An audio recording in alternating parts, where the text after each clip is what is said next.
अस्सलाम वालेकुम मेरे प्यारे दोस्तों। क्या हाल है? उम्मीद करता हूँ कि सब खैरियत से होंगे और अल्लाह के हिफ्ज़ मान में होंगे। दोस्तों, आज की वीडियो में हम बात करेंगे कि यहाँ पर मैं अपने घर में निकला हुआ हूँ बाहर, और यहाँ पर हम देखने आए हैं कि हमने अपने गाँव के बाहर निकलने आया हूँ जहाँ पर मकई काश्त की जाती है। तो यहाँ पर बहुत बार मकई को उगाया गया है, यहाँ पर इसकी काश्त की गई है। हम हर साल यहाँ से मकई लेके जाते हैं और घर जाकर पकाते हैं और इसको खाते हैं। मतलब कि खाना ये जिसको हम छल्ली कहते हैं, ये छल्ली वगैरह जो होती है ये हम ज़मीनों में काश्त करते हैं। ये एक दरख्त सा बन जाता है, जैसे कि एक बाजरे का दरख्त नहीं होता है, बाजरे का दरख्त कह रहा हूँ, बाजरे का एक बूटा आता है एक सोटी की मानद, यानी कि जैसे कि हम शिट्टियाँ वगैरह जो बालन वगैरह हम लकड़ियाँ काटने जाते हैं अपने मरबे में कपास की, उसी तरह की, या बाजरे का हिसाब लगा लें, बाजरे की तरह का होता है, उसी तरह के इसके पत्थर होते हैं, बिल्कुल उसी तरह का होता है। उसके साथ छलियाँ लगती हैं, यानी कि फ़ी बूटा जो होता है उसके साथ 3-4 छलियाँ लगती हैं, कुछ के साथ एक लगती है, किसके साथ मैक्सिमम जो होता है वो 4-5 होती हैं।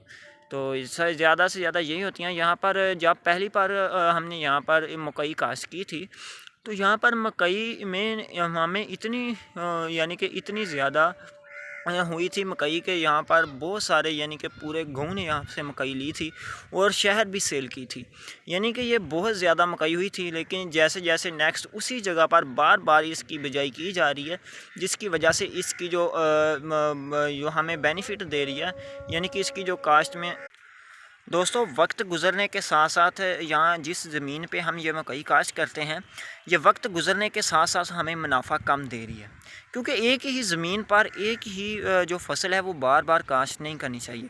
अगर हमने छमाही फसल काश्त की है, यानी कि एक बार हमने मकई बीज ली, मकई काश्त कर ली, और उसके बाद हमने नेक्स्ट इसके की जो ज़मीन है इसके कुछ और फसल काश्त करनी है। इसी तरह हम यहाँ पर जो मकई है ये बार बार काश्त की जा रही है, इसीलिए इसका जो फ़ायदा हमें मिल रहा है वो बहुत कम मिल रहा है। क्योंकि आज हम आपको दिखाते हैं, हमने दोबारा यहाँ पे मकई काश्त कर दिया एक टेस्ट करने के लिए। यहाँ पर हमने इसमें कुछ पाउडर वगैरह होते हैं, कुछ स्प्रे वगैरह होती है, कुछ खाद वगैरह होती हैं, वो डाल दी हैं। डालने के बाद यहाँ पर हमने ये प्लांटर के ज़रिए यहाँ पर इसकी बिजाई किया। यह मैं आपको दिखाता हूँ कि हमने इस मकई की काश्त किस तरह की है। जी दोस्तों, आप ये देखें कि यहाँ पर जो हमने मकई काश्त की है, ये मेरे बैकग्राउंड पर आपको नज़र आ रहा है कि ये हमने प्लांटर के ज़रिए यानी कि वट्टां बना दित्तियां ने असी, ते इहदे विच विच जिहड़ी ना मकई उग पई है। इस तरह असी इहदे विच जिहड़ी है ना वो जड़ा नरमा या कपास देसी वगैरह होगी, नरमा हो गया, ये हम दोनों इस प्लांटर के ज़रिए भी काश्त करते हैं। ये हमने यहाँ पर जो काश्त की है ये हमने मकई काश्त की है, जो कि हम हर साल यहाँ पर, ये अब तीसरा साल है यहाँ के अब मकई काश्त की गई है, लेकिन नेक्स्ट टाइम ये बार बार यहाँ पर इसकी काश्त करने से इसका जो फ़ायदा है वो कम हमें मिल रहा है। इस तरह हमने इस बार फिर टेस्ट करने के लिए कि क्या ये बार बार एक ही फसल काश्त की जा सकती है, यानी कुछ केमिकल वगैरह इसमें डाले हैं, पाउडर वगैरह, स्प्रे वगैरह, खाद वगैरह डालिए, फिर इसको यहाँ पर इसकी बिजाई की गई है। तो इस बार हम दोबारा देखेंगे कि क्या हमें इससे क्या बेनिफिट हासिल होता है, क्योंकि पहले भी बहुत सारे लोग यहाँ से हमसे मकई लेके जाते हैं यहाँ से आकर, क्योंकि हम जब मकई बड़ी हो जाती है तो इसके हम इसमें पानी लगा देते हैं। तो पानी जब लगा देता है तो इसका जो तोड़नी होती है छलियाँ वगैरह, यानी छलियाँ होती हैं ना, उसको उतारना होता है, उसको काट के उतारना होता है, तो वो बहुत मुश्किल बन जाता है। इसीलिए इस प्लांटर के ज़रिए हम काश्त करते हैं, ताकि अगर पानी भी लगाओ तो हम ये दरमियान में जो हमने वट बनाई हुई है इसके ऊपर चलकर आसानी से तोड़ी जा सकें। तो हर साल इसी तरह करते हैं, अगर पानी भी लगा हो तो इसीलिए तो तब भी आसानी से यहाँ से इसको उतारी जा सकती हैं मकई जो छलियाँ वगैरह होती हैं, तो यहाँ से हम आसानी से इस तरह उतार लेते हैं।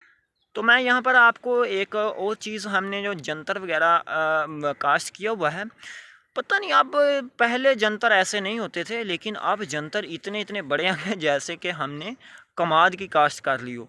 हमें दातरियाँ नहीं, हम जो कुवाड़ी होती है ना, कुवाड़ी, और एक टोका होता है जैसे कि हम लकड़ियाँ काटते हैं कपास की, तो वैसे ही इस जंतर को भी वैसे ही काटना हमें पड़ता है, बहुत मुश्किल है। दातरी तो काम ही नहीं ना करती इसके सामने, यानी कि बाजरा भी इतना सख्त होता है, उसको भी दातरी काटा जा सकता है, लेकिन जंतर इससे भी ज़्यादा सख्त होता है। जी दोस्तों, आप ये देखें कि हमारे बैक साइड पर ये जंतर है, यह दातरी से बहुत मुश्किल काटा जाता है।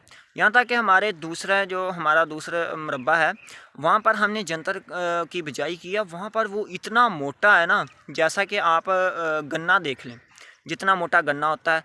तो हमने वहाँ पर एक टोका रखा हुआ और एक कुल्हाड़ी रखी हुई है, उनसे उनको काटते हैं और फिर घर लेके आते हैं, क्योंकि दातरी वगैरह तो उस पर वर्क करती नहीं ना है, तो उससे तो वो काटा ही नहीं जाता है। बहुत मुश्किल होता है हमें वहाँ पर जाकर जंतर वगैरह काटना, इसीलिए वहाँ पर हमने एक कुल्हाड़ी रखी हुई है और एक टोका रखा हुआ है, जिससे हम आसानी से काट सकते हैं। तो कभी कभार हम जो है वो बकरियां या कोई ज़्यादातर हम अपने मरबे में बकरियां लेके आते हैं, तो वहाँ पर हम जंतर में ही छोड़ देते हैं ताकि वो आसानी से उसके ऊपर ऊपर से खा लें। तो इसीलिए ज़्यादातर हमने जो काश्त की होती है वो जंतर की, वो ज़्यादातर वो यहीं रहने देते हैं, जो बकरियां ले आए और इसके दरमियान छोड़ दी और वो अच्छे से खाती रहती हैं। हमने दूसरे काम यहाँ पर अपने मरबे में कर लेते हैं, यानी कि जब हम अपने सारे काम कंप्लीट करके फ़ारिग हो जाते हैं, तो यहाँ पर हम अपने जो जानवर वगैरह हमने यहाँ पर चराने के लिए लेके आए हुए होते हैं, वो यहाँ पे खुद चलते रहते हैं, हमें कोई टेंशन वगैरह नहीं होती। वो 3-4 एकड़ की जो ज़मीन है उसमें हमने जंतर काश्त किया होता है, तो यहाँ पर हम छोड़ देते हैं। वो दूसरे मरबे की बात कर रहा हूँ। यहाँ पर तो हमने 1-2 यानी कि 1 कनाल जगह है जहाँ पर हमने ये जंतर वगैरह जो है वो काश्त किया हुआ है। यहाँ पर अभी भी जानवर हैं, यहाँ चर रहे हैं, पता नहीं वो दूसरी साइड पर हैं। तो ये जंतर था हमारा। पहले हमने आपको मकई की काश्त के बारे में बतलाया। तो दोस्तों, अगर आपको ये हमारी वीडियो पसंद आई है तो इस वीडियो को लाइक ज़रूर करें। चैनल पर न्यू है तो चैनल को सब्सक्राइब करना मत भूलें, ताकि हम जो भी इस तरह की लेटेस्ट वीडियो अपलोड करें उसका नोटिफिकेशन आपको बर वक्त मिलता रहे। तो आज की वीडियो में इतना था, मिलते हैं नेक्स्ट वीडियो में, तब तक के लिए अल्लाह हाफिज़।